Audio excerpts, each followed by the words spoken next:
Romanos capítulo 3, versículo 21 al 26. Ahí vamos a darle lectura a la palabra del Señor. Y como decía nuestro hermano en su intervención, por favor, concéntrese.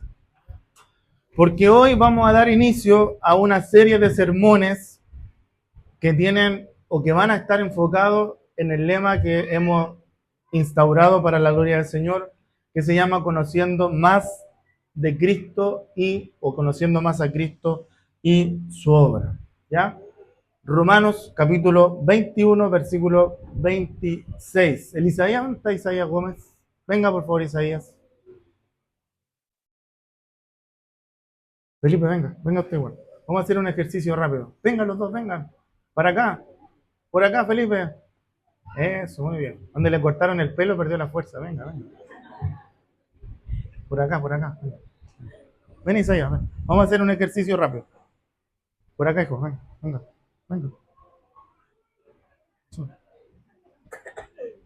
Van a predicar hoy día ustedes. ¿Qué hizo Jesús por usted? Se sacrificó por mí. ¿Sí? ¿Cómo? Se sacrificó por mí. ¿Qué hizo Jesús por usted? Murió en la cruz. Murió en la cruz. Muy bien, haciendo. Eso es lo que normalmente cada uno de nosotros va a responder cuando le preguntamos ¿qué hizo Jesús por nosotros? Y de hecho es lo que recordamos cuando hacemos Santa Cena, ¿cierto? La muerte del Señor Jesucristo anunciamos, dice la Escritura, hasta que Él venga. Y la pregunta que vamos a hacernos hoy día a nosotros es ¿por qué murió Jesús? ¿Por qué? Porque tiene que haber un por qué. Y eso es lo que vamos a ver el día de hoy. Romanos capítulo 3, versículo 21 al 26. Le damos lectura en el nombre de nuestro Dios, el Padre, el Hijo y el Espíritu Santo. Y la iglesia dice, amén. Pero ahora dice, aparte de la ley, se ha manifestado la justicia de Dios, testificada por la ley y por los profetas. La justicia de Dios por medio de la fe, ¿en quién? En Jesucristo. Para todos los que creen en Él. ¿Cuántos creen en Él? Y aquí se viene lo bueno, hermano. Porque no hay diferencia, dice. ¿Por cuánto? ¿Algunos nomás? Todos pecaron, dice, y están destituidos de la gloria de Dios, siendo justificados gratuitamente por su gracia, mediante la redención que es en Cristo Jesús, a quien Dios puso como propiciación por medio de la fe en su sangre, para manifestar su justicia a causa de haber pasado por alto en su paciencia los pecados pasados, con la mira de manifestar en este tiempo su justicia, a fin de que Él sea justo y el que justifica al que es de la fe de Jesús. Cerramos nuestros ojos. Padre, en el nombre de Jesús le damos gracias en esta tarde por permitirnos estar reunidos en este lugar para bendecir su nombre, Señor. Gracias por cada uno de nuestros hermanos que se encuentran reunidos.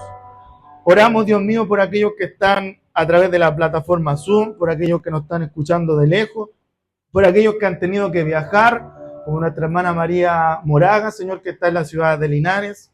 Señor, oramos también para que su palabra pueda alcanzarle a cada uno de ellos, pueda bendecirnos, Señor, en esta hora, pueda ayudarnos, para que su nombre y solo su nombre sea glorificado en nuestro medio. Señor, te damos gracias y te pedimos que nos ayudes en el nombre de Jesús, nuestro amado y eterno Salvador. Amén y amén. Tome su asiento, por favor.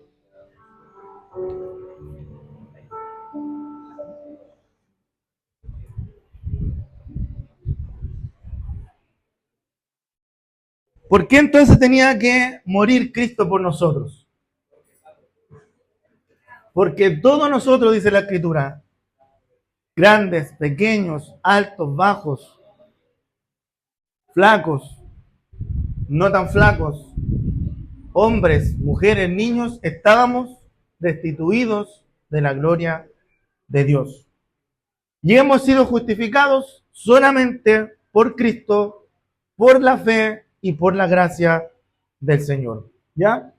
Eso es lo que nos relata el apóstol Pablo en los primeros 3 capítulos del libro de Romanos, Romanos 1, Romanos 2 y Romanos 3, donde el apóstol Pablo de manera majestuosa y con la inspiración del Espíritu Santo escribe, ¿cierto?, esta carta a la iglesia de Roma para darle a conocer la culpabilidad que cada uno de ellos tenía, ¿cierto?, al haber pecado delante de Dios. Por lo tanto, el leer esta carta del libro de los Romanos va a ser para nosotros y va a producir en nosotros una de las mayores satisfacciones y de los mayores beneficios que en la vida de un creyente en Cristo pueda tener. ¿Cuántos son creyentes en Cristo? Amén.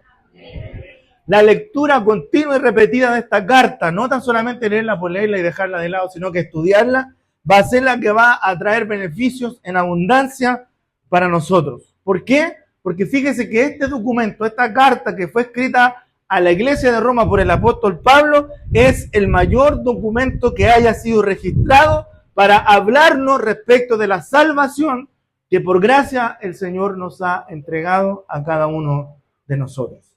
Amén. Pero antes de la salvación, antes de que Cristo viniera a salvarnos y a morir por nosotros, Pablo les comienza a decir a la iglesia de Roma por qué había venido Cristo y por qué la humanidad necesitaba un Salvador. Y parte en el capítulo 1, versículo 18 del libro de Romanos, que nos vamos a enfocar ahí, Juan David, diciendo lo siguiente: la ira de Dios se revela desde el cielo contra toda impiedad e injusticia de los hombres que detienen con injusticia la verdad. Alabado sea el nombre del Señor. Que Dios nos bendiga, amén. O sea, los hombres se habían rebelado contra Dios.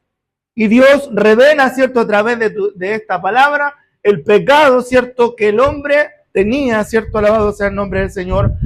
Comenzando desde este capítulo 18, como les decía, hasta el capítulo 3, versículo 20. Alabado sea el nombre del Señor, donde se nos declara absolutamente que hombres y mujeres somos pecadores delante del Señor, alabado sea el nombre del Señor, que el mundo es culpable ante la justicia de Dios y que nosotros necesitamos entonces, por ende, un Salvador. Alabado sea el nombre del Señor. Todos necesitamos un Salvador y todos necesitamos la justicia de Dios. La primera parte de este versículo dice que la ira de Dios se revela, alabado sea el nombre del Señor. Por lo tanto, si queremos saber cuál es la salvación, tenemos que conocer cuán malo es entonces el pecado y la maldad. Alabado sea el nombre del Señor, que Dios nos bendiga. Lo vimos en la clase de discipulado. Hay una revelación original de Dios, ¿cierto? Vimos que hay argumentos que establecen, ¿cierto?, o tratan, ¿cierto?, de convencer a la humanidad de la creación, de la existencia de Dios. Dentro de ello había un argumento, ¿se acuerdan?, que hablaba acerca del universo, del cosmos y del mundo, que se llamaba el argumento reprobado, teleológico. Muy bien. Habla entonces de esta revelación que toda la humanidad recibe, ¿cierto?, a través de la cual nos damos cuenta de que Dios sí existe. ¿Cuántos creen que Dios existe? Por lo tanto, lo que trata de establecer el apóstol Pablo a través de estos largos capítulos es que si entonces Dios existe, porque así es, existe real, el hombre y la mujer no tienen ninguna excusa delante de Dios, no tienen ninguna forma de excusarse delante de Dios, porque la creación revela que existe Dios de tal manera, con tanta claridad, que el hombre no tiene excusa. Es lo que vamos leyendo a través del capítulo 1, del capítulo 2 y del capítulo 3. Alabado sea el nombre del Señor.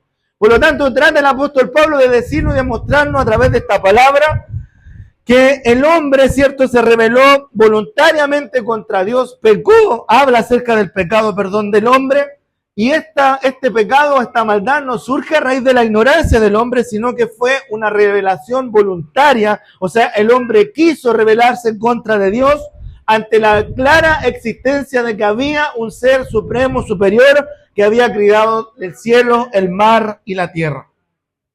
Alabado sea el nombre del Señor. Que Dios nos bendiga. Amén.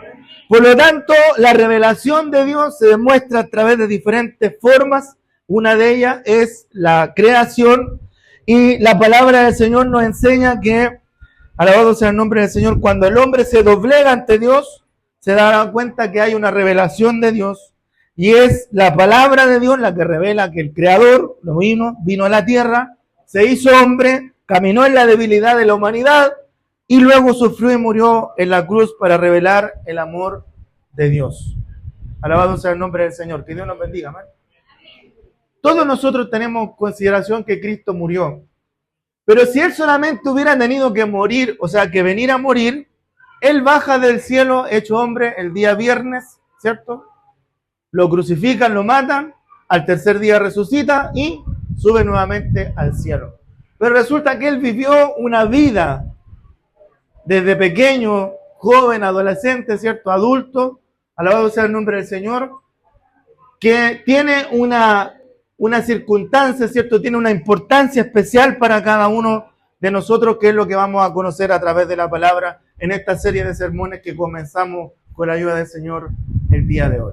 Entonces, Pablo le habla a la iglesia y le dice: ustedes son pecadores, son malos, han pecado, se han rebelado voluntariamente contra Dios y delante de Dios, por lo tanto, no tienen ninguna excusa porque el Señor ha sido revelado a cada uno de ustedes a través de la creación, a través de la conciencia. También habla ahí en el libro en el mismo capítulo respecto de la revelación de Dios. ¿Ya? Eso es lo que le está hablando el apóstol Pablo a la iglesia en Roma y a nosotros todos en esta noche. Alabado sea el nombre del Señor.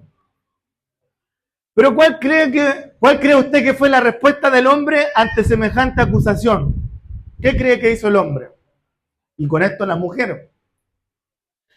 Fíjese que en vez de acercarse a Dios y de pedir perdón, al no tener excusa delante de Dios, al haber sido acusado, ¿cierto?, por Dios y por su revelación de ser pecadores, alabado sea el nombre del Señor, si leemos nosotros cuidadosamente el texto de los versículos 21 al 23, nos vamos a dar cuenta que el hombre dio 7 pasos, pero no hacia arriba, sino que hacia abajo, descendentes, que la humanidad siguió desde el jardín del Edén, dice el versículo 21 al 23.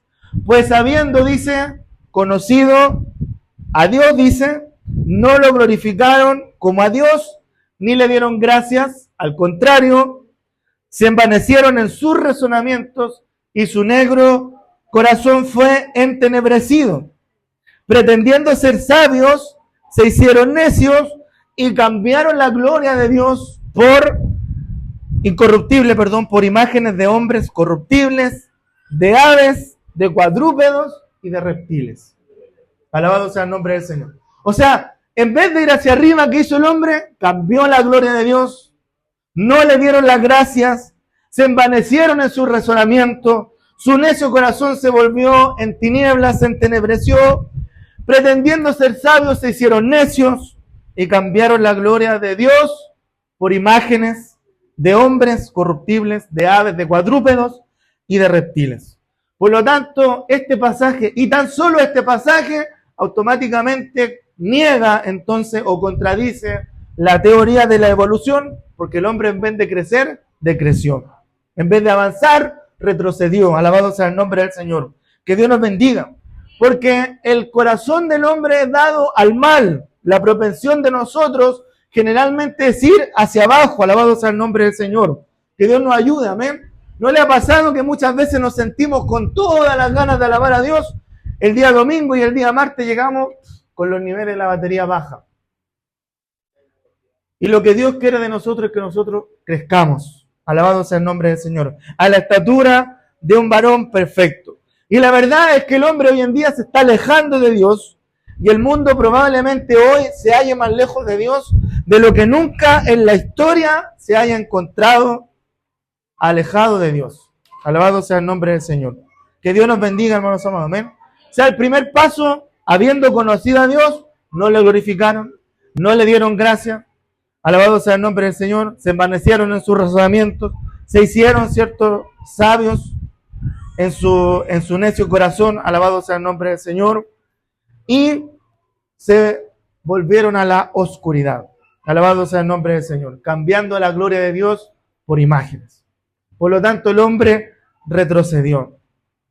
con esta exposición, con este resultado de esta rebelión de los humanos contra Dios, el resto del capítulo 3 lo que hace es repetir 3 veces la afirmación de que Dios los había abandonado. Alabado sea el nombre del Señor. Amén. O sea, el hombre retrocede, da estos 7 pasos hacia atrás, hacia abajo, y Dios en 3 oportunidades en este capítulo dice que los ha abandonado. Alabado sea el nombre del Señor. Porque la misericordia de Dios tiene un límite. ¿Ya? Son nuevas cada mañana, amén. Son nuevas cada mañana. Alabado sea el nombre del Señor. Pero Dios también tiene límites. Alabado sea el nombre del Señor. Que Dios nos bendiga. Amén. Por lo tanto, leamos lo que dice el versículo 24 del capítulo 1. Dice, por lo cual Dios también los entregó a la inmundicia en los apetitos de sus corazones, de modo de que deshonraron entre sí sus propios cuerpos.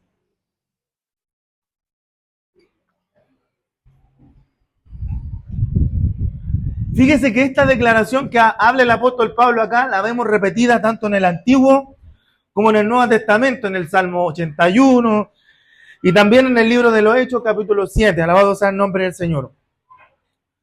Pero fíjese que Dios no entrega a ningún hombre ni a ninguna mujer, ni abandona a ningún hombre ni a ninguna mujer cuando el hombre y la mujer primero se ha entregado al control de sus pasiones. Cuando ya el hombre y la mujer se entregan al control de sus pasiones, Dios dice, no, ya ahí es cosa de ustedes ya. Alabado sea el nombre del Señor. Que Dios nos bendiga. Y la inmoralidad del hombre, usted entenderá, ¿cierto? Y nosotros comprenderemos que se mide a través de la sexualidad. Alabado sea el nombre del Señor. Cuando el hombre es mayormente perverso en su sexualidad, su inmoralidad es mayor.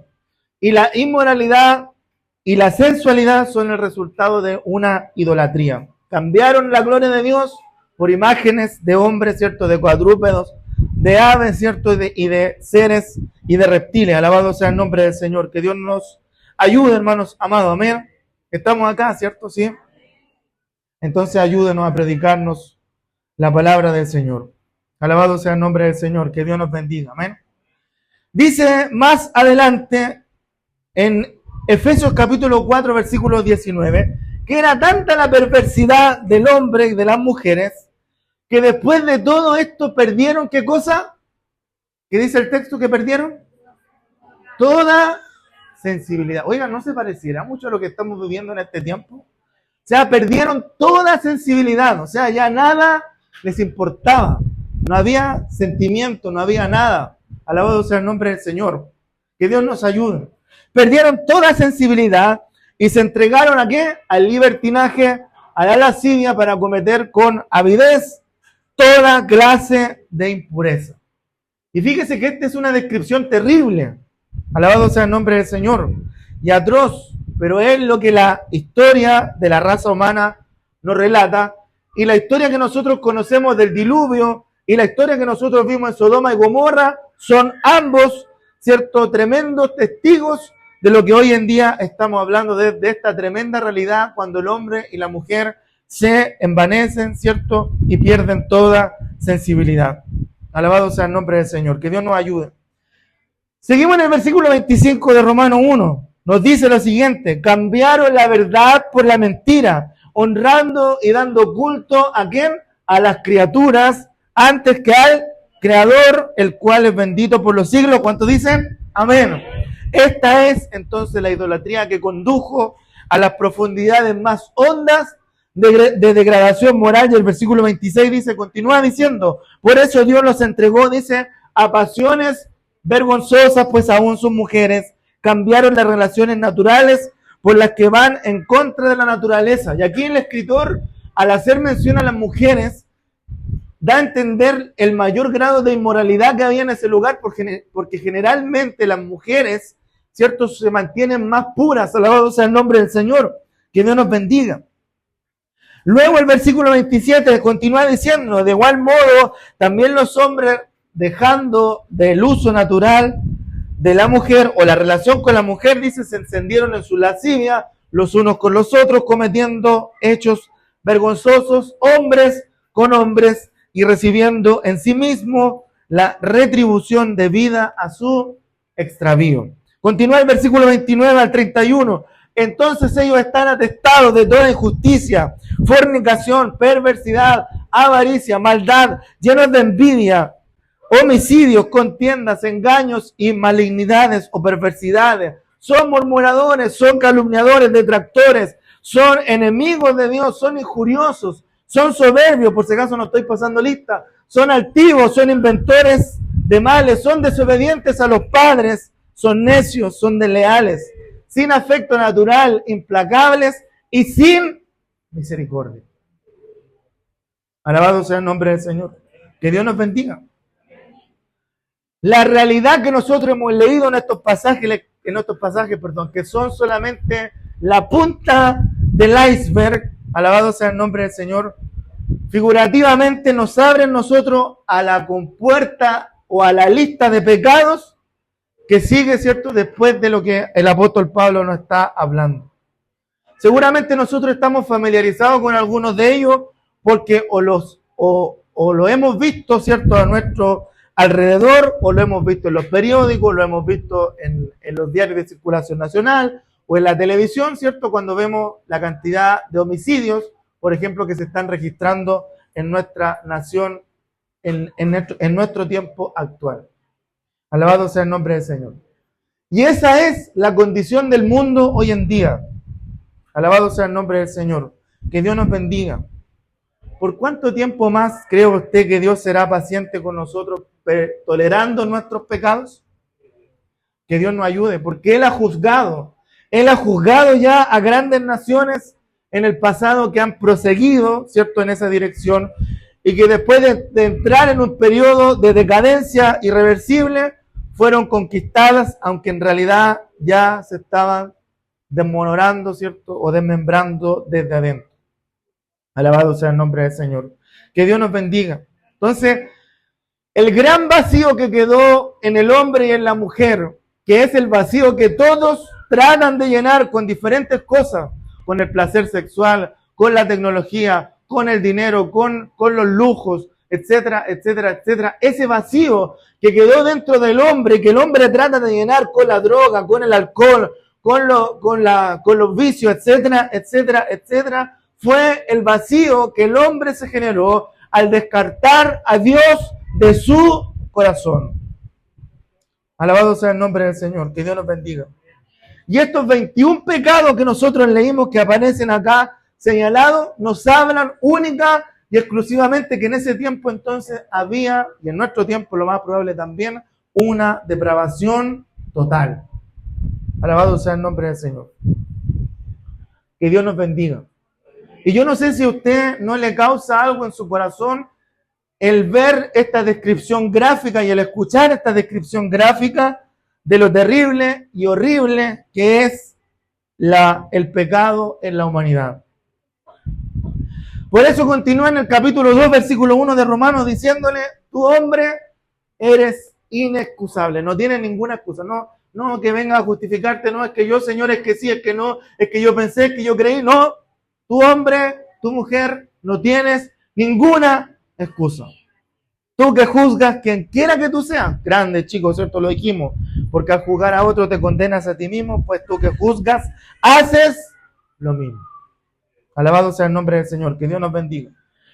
Por lo tanto, desde del capítulo 1 al capítulo 3, y quiero reforzar esto, en el libro de Romanos vemos cómo la humanidad está completamente condenada por el pecado, y que judíos y gentiles no tenemos cómo excusarnos delante de Dios, porque los judíos le habían respondido a Pablo.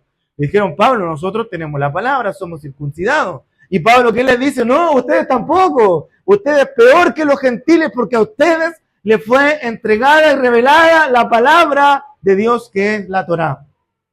Alabado sea el nombre del Señor. Que Dios nos bendiga. Es tan terrible esta situación que ninguno de nosotros puede o podíamos salir de esta condición por nuestras propias fuerzas, porque estábamos muertos en delitos y en pecados. Por lo tanto, nosotros, usted dígale a su hermano que está a su lado, necesitábamos a alguien que nos ayudara. Así que aquellos que andan por la vida diciendo yo me la puedo solo y no necesito ayuda de nadie, aquí la palabra del Señor nos dice que necesitamos ayuda de otras personas, en este caso de un Salvador. De hecho, el libro de Efesios más adelante después le decía, es tajante en demostrarnos que solamente por la gracia de Dios, solamente por Cristo y solamente por medio de la fe, nosotros hemos recibido, gracias al Señor, este don hermoso que es la salvación. Eso es lo que nos dice Efesios capítulo 2, versículo 1 al 7. Y Él dice, les dio vida a ustedes, Él os dio vida a vosotros. ¿Cuántos vivos hay hoy en día en este lugar? Él nos dio vida a nosotros. ¿Cuándo? Cuando estábamos muertos en delitos y en pecados. Porque nosotros también cometíamos los mismos pecados. También éramos injustos, éramos fornicarios, perversos, éramos avaros, éramos idólatros, éramos malos. Estábamos llenos de envidia, de homicidio, de contienda, de engaños, de malignidades. Éramos murmuradores, éramos detractores, éramos aborrecedores de Dios, injuriosos, ultrajadores, soberbios, altaneros, arrogantes, altivos, inventores de malos, desobedientes a los padres, necios, desleales, sin afecto natural, sin misericordia, o, alabado sea el nombre del Señor, despiadados. Nosotros éramos los mismos que están ahí nombrados, pero Él nos dio vida a nosotros cuando nosotros estábamos muertos, en los cuales dice, anduvisteis, versículo 2 al 7, Juan David, por favor, en los cuales anduviste en otro tiempo, siguiendo ¿qué cosa? La corriente del mundo conforme al príncipe de la potestad del aire, el espíritu que ahora opera en los hijos de desobediencia, entre los cuales todos nosotros, dice, vivimos en otro tiempo. Así que ahora no somos super santos. Somos santos, tenemos un estado posicional, sí, amén. Pero no somos super santos. Yo le decía el otro día a los líderes, hermanos, nosotros no somos super líderes, así que no anden diciendo, oh, yo vengo, abro la puerta que vienen los líderes. No, hermano. Somos servidores de Dios. Así que no nos creamos el cuento. Nosotros antes éramos los mismos que vivíamos en otro tiempo, también haciendo los mismos pecados que nombra el apóstol Pablo acá. Vivimos en otro tiempo en los deseos de nuestra carne, haciendo la voluntad de la carne y de los pensamientos. ¿Qué más dice?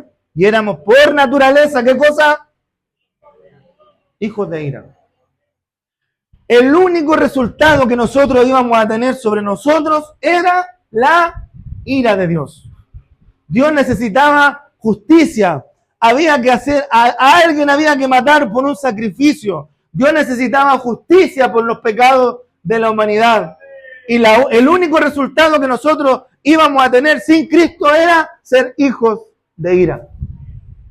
Lo mismo que hoy en día son los demás, hijos de ira. Por lo tanto, yo no sé si usted se goza en Dios, porque ahora Dios lo ha llamado, lo ha pasado de llamar de hijo de ira a hijo de Dios. Yo no sé si usted se goza por eso. Pero Dios dice que es rico en misericordia, continúa diciendo el versículo, por su gran amor que nos amó. ¿Cuánto dan gracias al Señor por ese amor? Aún estando nosotros muertos porque ni siquiera podíamos escuchar a Dios, aún estando nosotros muertos en pecado, nos dio vida juntamente con Cristo. Por gracia nosotros somos salvos. Y juntamente con Él, dice, nos resucitó. Y asimismo nos hizo sentar en los lugares celestiales con Cristo Jesús, para mostrar en los siglos venideros las abundantes riquezas de su gracia, en su bondad para con nosotros en Cristo Jesús.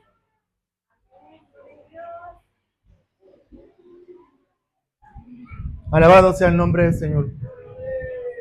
Yo no sé si a usted le causa algo esto en su vida. Conocer lo que Dios hizo por nosotros. Sí, murió por nosotros.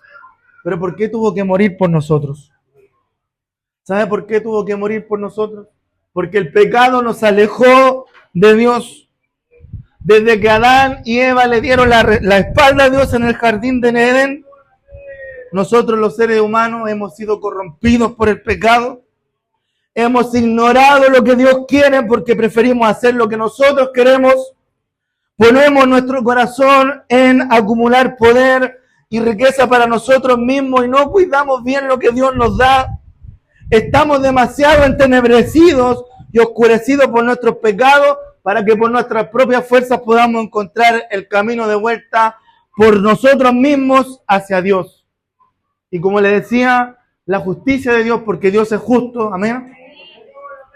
La justicia de Dios exigía que hubiera un precio por nuestro pecado. ¿Se acuerdan en el Antiguo Testamento cuando los hombres, el pueblo judío pecaba para poder que sus pecados fueran perdonados, ¿cierto? Había que hacer un sacrificio. Si los hombres eran un poco pobres, ¿cierto? Ponían ahí un palomo, un cabrito, ¿cierto? Un cordero, de acuerdo a las necesidades o a las capacidades que ellos tenían. El sacerdote, ¿cierto? Lo sacrificaba y el hombre, ¿cierto? La mujer, para ser perdonado, ponía las manos, ¿cierto? Sobre la cabeza del animal y esos pecados del hombre eran traspasados a ese animal, era sacrificado y ahí era, ¿cierto? Resuelto, era perdonado, ¿cierto? El pecado de aquel hombre o de aquella mujer que había llevado este sacrificio. Alabado sea el nombre del Señor. Que Dios nos bendiga. Por lo tanto, lo que hace Dios a través de su sacrificio es reunirnos. Lo que hace Cristo a través de su sacrificio es reunirnos nuevamente con el Padre. Alabado sea el nombre del Señor. Que Dios nos bendiga. Así como en el Antiguo Testamento, como le decía, el pueblo de Israel seguía un sistema de sacrificios para pagar la deuda de su pecado, así también Jesús en el Nuevo Testamento, el Hijo de Dios, viene a la tierra para reunirnos con Dios mediante el sacrificio máximo que Él podía realizar, que era y que fue su propia vida. Alabado sea el nombre del Señor, que Dios nos bendiga. Nunca, hermano, nunca nosotros podríamos haber llevado una vida digna por nosotros mismos. Nunca podríamos haber llevado una vida digna de Dios por nosotros mismos. Por eso Jesús viene a la tierra, vive una vida sin pecado por nosotros, por usted y por mí, y luego Él muere la dolorosa muerte que nuestros pecados eran los que merecían. Por eso dice Juan 3:17, ¿se acuerda? Juan 3:16 dice, de tal manera amó Dios al mundo, que ha dado a su Hijo unigénito para que todo aquel que en él cree no se pierda, mas tenga vida eterna. Pues Dios, dice el versículo 17, no envió al Hijo al mundo para condenarlo, sino ¿para qué? Para que el mundo se salve por él. Por lo tanto, al sacrificarse Cristo en la cruz por nosotros, Él asume el castigo que todos nosotros necesitábamos y merecíamos por nuestros pecados. Y esto se convirtió en el sacrificio definitivo, como dice el libro de los Hebreos, satisfaciendo por una sola vez, ya no hay más sacrificio, una sola vez, todas las exigencias que la justicia de Dios exigía, valga la redundancia. Por eso llamamos nosotros al Señor Jesucristo el Cordero de Dios, que quita el pecado del mundo. En el sacrificio entonces de la cruz se nos muestra la profundidad del amor de Dios por nosotros y las medidas tomadas para salvarnos por nuestros pecados. Y en la resurrección de Jesús vemos el triunfo de Dios sobre la muerte, señalando la promesa de la vida eterna en la presencia de Dios. Por lo tanto, gracias al sacrificio de Jesús en la cruz, cuando dan gracias a Dios por aquello, nuestras vidas nunca fueron ni serán iguales. Este regalo que ha sido dado por Dios nunca perderá su poder y nunca dejará de existir, pues la nueva vida es lo mejor que nosotros podríamos haber recibido. Por eso más adelante el apóstol dice en Romanos capítulo 5, versículo 6 al 11, yo se lo voy a leer en la versión de la palabra de Dios para todos. Cristo murió por nosotros en el momento preciso, cuando éramos nosotros incapaces de salvarnos, siendo enemigos de Dios. Es muy difícil, dice el apóstol Pablo, que alguien muera por salvar a una persona justa, pero quizá alguien pudiera arriesgar su vida por una persona muy buena. En cambio, dice Dios, demostró su amor en que Cristo murió por nosotros, en que aún éramos nosotros pecadores. Con mucha más razón ahora seremos salvos de la ira de Dios, porque Él nos aprobó por medio de la muerte en Cristo. Cuando éramos enemigos de Dios, Él hizo las paces con nosotros a través de la muerte de su Hijo. Con mayor razón, ahora que somos amigos de Dios, Él nos va a salvar por medio de la vida en Cristo. Además, ahora nos alegramos por lo que Dios ha hecho, ya que tenemos amistad con Dios a través de nuestro Señor Jesucristo. Él fue nuestro propiciatorio. Un propiciatorio es una persona que intercede entre dos partes, entre dos posturas para acercarlos. Alabado sea el nombre del Señor. Por lo tanto, todo esto nos lleva a entender la respuesta que los niños nos han dado, que es lo que Cristo hizo por nosotros y por qué nosotros hoy en día recordamos su muerte. Alabado sea el nombre del Señor. El tema está, y voy terminando, a ver si me ayuda hermano Jacob, por favor. El tema está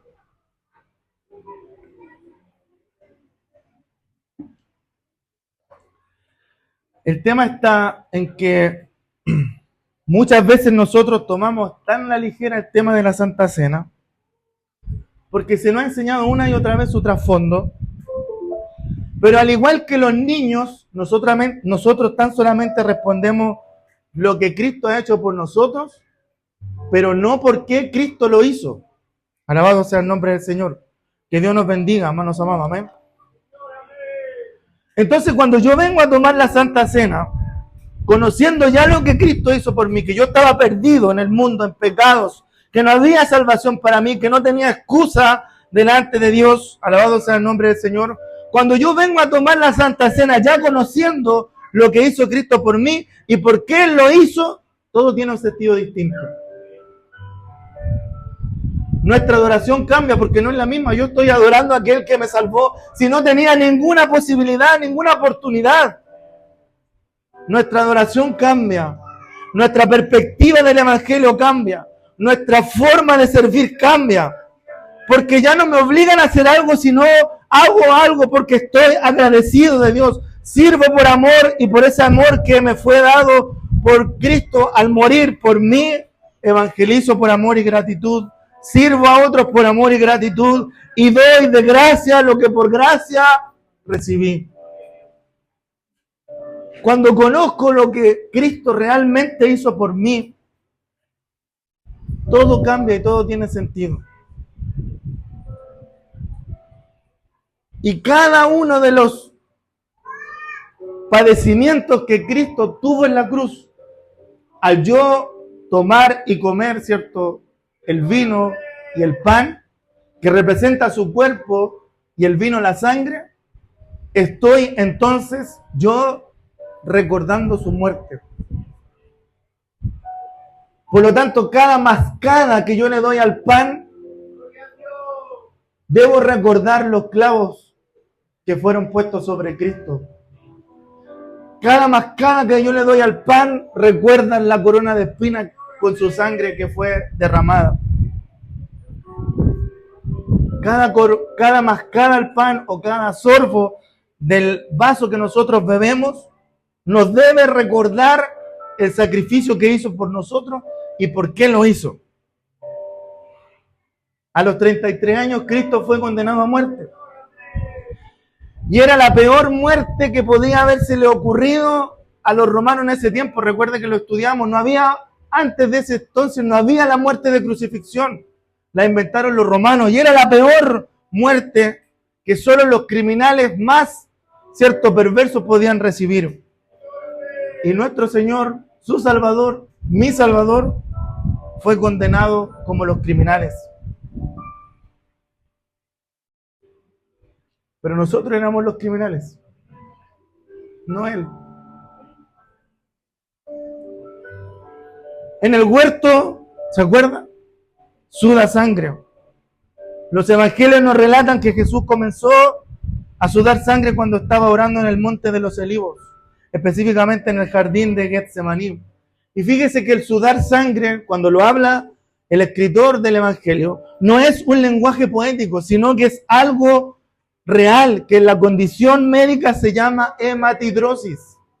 La hematidrosis no es muy común, pero es algo que sucede cuando hay un alto grado de sufrimiento psicológico. ¿Y qué es lo que provoca esto? Que la ansiedad severa, porque Jesús sabía a lo que iba. Jesús sabía a lo que iba. La ansiedad severa que tuvo Cristo en la cruz, orando y diciéndole al Señor, Padre, si es posible, quita de mí esto que va a pasar, pero que se haga su voluntad y no la mía. Por lo tanto, los vasos capilares, alabado sea el nombre del Señor, se rompen y las glándulas sudoríficas se rompen de tal manera que la sangre comienza a salir a través de la transpiración. Alabado sea el nombre del Señor. El sudor se mezcla con la sangre y sale expulsado de nuestro cuerpo. No es mucha sangre, es una cantidad pequeña. Pero esto, ¿sabe lo que provoca? Y aquí hermanos que estudian y estudiaron medicina y trabajan en ello, esta condición de la hematidrosis provoca que la piel se vuelva mucho más sensible de lo que es. Alabado sea el nombre del Señor. Que Dios nos bendiga. ¿Ha estado usted con la mano bajo el agua mucho tiempo? ¿Qué le pasa? La piel se pone blanda, ¿cierto?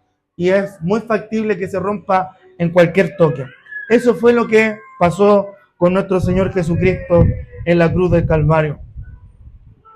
Por lo tanto, cuando los soldados romanos al día siguiente flagelaron, agarraron, ¿cierto?, a latigazos a nuestro Señor, a nuestro Salvador, su piel estaba muy sensible, por eso que se desgarró. Alabado sea el nombre del Señor. Ya nuestro Señor Jesucristo estaba debilitado por lo que había sucedido en el huerto. Y en la noche entera fue sometido a un juicio falso, a golpizas, y fue metido en la cárcel.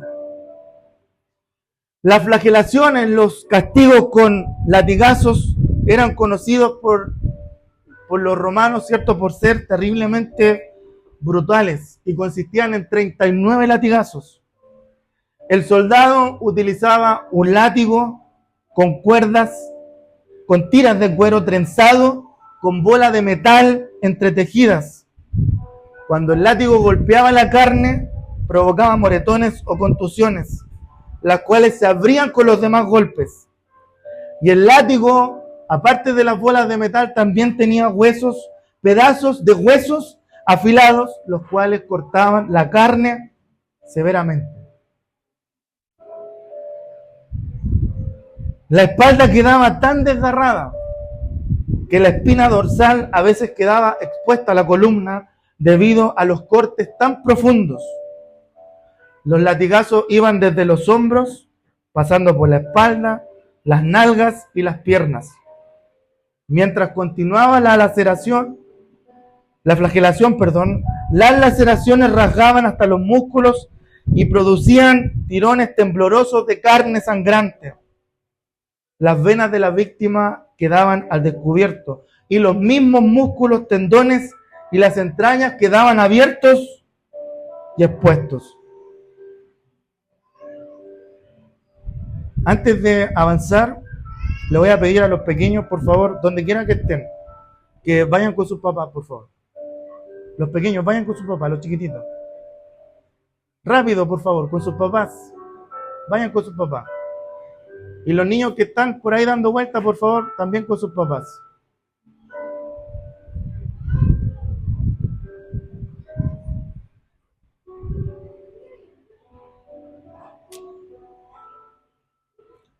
No quiero que ningún niño pequeño quede solo, quiero que estén con sus papás, porque necesito que estén con ellos. La víctima podía experimentar un dolor tan grande que le llevase a una conmoción hipovolémica. Hipo significa bajo, ¿cierto? Un bajo volumen, y hémica significa sangre.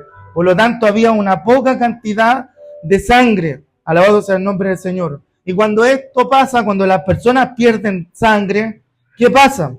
El corazón se acelera de tal forma para tratar de bombear sangre que no existe. Baja la presión sanguínea, lo que provoca que las personas se desmayen o colapsen. Los riñones dejan de producir orina para mantener el volumen restante de líquido. Y la persona comienza a sentirse sedienta porque el cuerpo ansía fluidos para reponer el flujo de sangre perdido. ¿Por qué cree que Cristo tuvo sed en la cruz? Porque ya no le quedaban fluidos casi en su cuerpo. Estaba en una condición hipovolémica. Quedaba muy poca sangre para bombear mientras iba camino hacia el Calvario, hacia el lugar de la ejecución, llevando en sí el madero horizontal de la cruz. Finalmente en el camino Jesús se desploma, ¿se acuerda? Se cae. Y un soldado romano le ordena a un hombre llamado Simón que llevara la cruz por él. Y ahí luego Jesús dice, tengo sed. Y en ese momento, ¿qué le dan?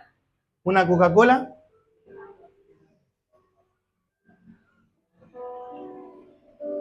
En ese momento se le ofrece un trago de vinagre. En el momento de la crucifixión, la muerte de Jesús fue todavía peor que la crucifixión común que había en esos tiempos, porque no a todos los crucificados le enterraban los clavos, sino que solamente los amarraban. A Jesús no tan solamente lo amarraron como lo hicieron con los otros criminales, sino que también le enterraron los clavos, lo acostaron y clavaron sus manos en posición abierta en el madero horizontal. Esta viga se llamaba patibulum y en ese momento estaba separado el madero vertical que estaba clavado al suelo de forma permanente. Los clavos que los romanos usaban eran de 13 a 18 centímetros de largo, afilados hasta terminar en una punta aguda, como los que tenemos acá adelante representados. Se clavaban por las muñecas y el clavo atravesaba el nervio mediano. Ese es el nervio mayor que sale de la mano y quedaba triturado por el clavo que lo martillaba. Este dolor es similar al que uno siente cuando se golpea accidentalmente el codo y se da en el huesito llamado cúbito. Pero ahora imagine tomar un par de pinzas y presionar hasta triturar ese nervio. Ese fue similar al dolor que Jesús experimentó. Cuando se rompió ese tendón, Jesús, por tener sus muñecas clavadas, fue obligado a forzar toda su musculatura para poder levantarse y poder respirar. El dolor era tan insoportable que literalmente, no existían palabras para describirlo. Se tuvo que inventar una nueva palabra para poder representar el dolor de Jesús, que se llama excruciante, que significa de la cruz, para describir semejante dolor. Cuando Jesús fue alzado para unir al madero con el poste vertical, se procedió a clavarle los pies. Nuevamente los nervios de los pies fueron triturados y eso debe haber causado un dolor similar al de las muñecas.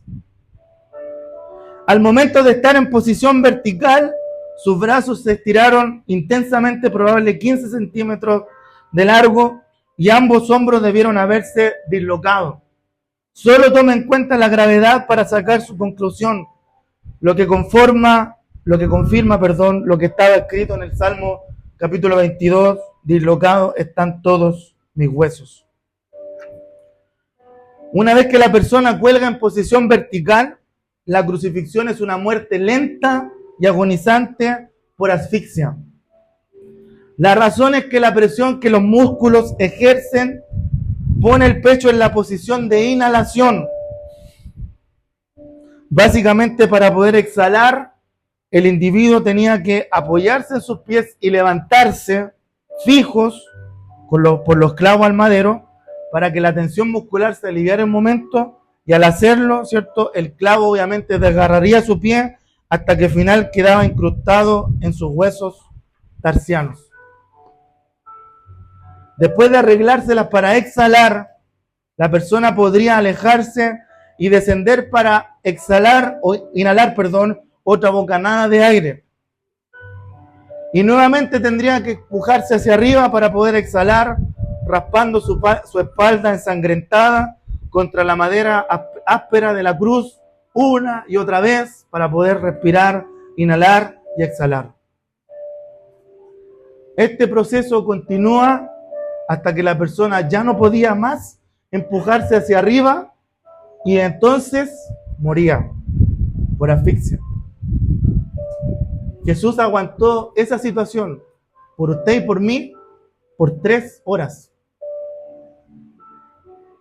A medida que la persona reduce el ritmo respiratorio, entra en lo que se denomina acidosis respiratoria. El dióxido de carbono de la sangre se disuelve como ácido carbónico, lo cual causa que aumente la acidez de la sangre. Finalmente eso lleva a un pulso irregular.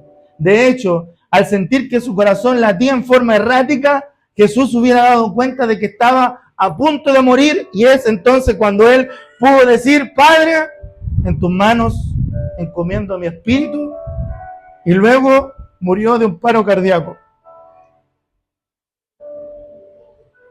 Incluso antes de morir, la conmoción hipovolémica debe haber causado un ritmo cardíaco acelerado, sostenido, que debe haber contribuido al paro cardíaco, lo cual dio por resultado la acumulación de fluido en la membrana que rodea al corazón, llamada efusión pericárdica, al igual que alrededor de los pulmones, llamada efusión pleural. Por eso cuando el soldado incrusta la lanza sobre su costado, ¿qué sale? Agua y sangre. Para acelerar la muerte, los soldados quebraban las piernas de los crucificados, utilizando para ello una lanza romana para despedazar los huesos de la parte inferior de las piernas. Eso evitaba, atento por favor, eso evitaba que la persona empujara hacia arriba con las piernas para poder respirar, así que la muerte le seguía en cuestión de minutos.